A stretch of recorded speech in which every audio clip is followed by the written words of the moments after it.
पौराणिक कथाओं और ग्रंथों में नचिकेता का नाम आता है, जो सहशरीर यमराज तक पहुंचने वाले पहले बालक थे। इसी बालक ने यमराज से मृत्यु का रहस्य जान लिया था। यदि आप भी जानना चाहते हैं तो इस वीडियो में अंत तक बने रहें। बहुत से रहस्यों से पर्दा उठ जाएगा। ये 3 सवाल इस बालक ने यमराज से पूछे थे। ये कहानी कंठोपनिषद से ली गई है। बाजश्रव नामक ऋषि की संतान थे नचिकेता।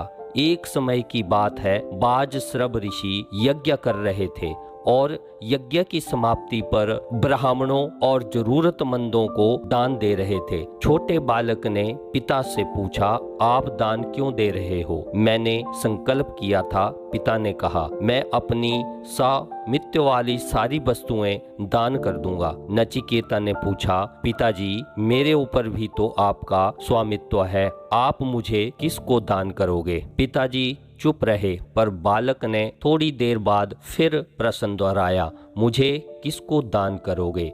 पिताजी ने बालक की बातों के ऊपर ध्यान न देते हुए अपने काम में लगे रहे। पर बालक ने हठ पूर्वक फिर पिताजी से पूछा, आपने बताया नहीं, मुझे किसको दान कर दोगे? बार बार पूछने पर पिताजी को गुस्सा आ गया और उन्होंने कहा, मैं तुम्हें यमराज को ही दान देता हूँ। पिताजी की आज्ञा पाकर नचिकेता यमलोक की तरफ चल दिए। 3-4 दिन कठिन परिश्रम से यमलोक पहुंच गए और 3-4 दिन यमलोक के दरवाजे पर ही बैठ के तप किया।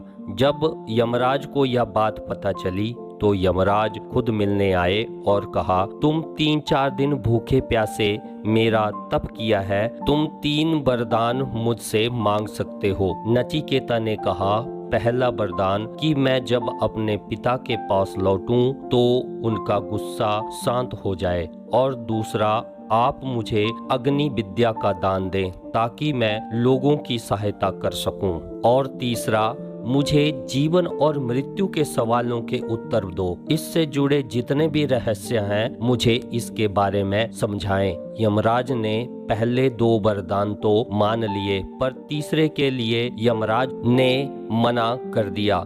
लेकिन नचिकेता की हट और जिद और लगन के आगे उन्हें झुकना पड़ा। यमराज ने उत्तर दिया, किसी की मृत्यु क्यों होती है, इसे समझ पाना बहुत कठिन है। ये आपके कर्मों का परिणाम है और भाग्य का लेख है।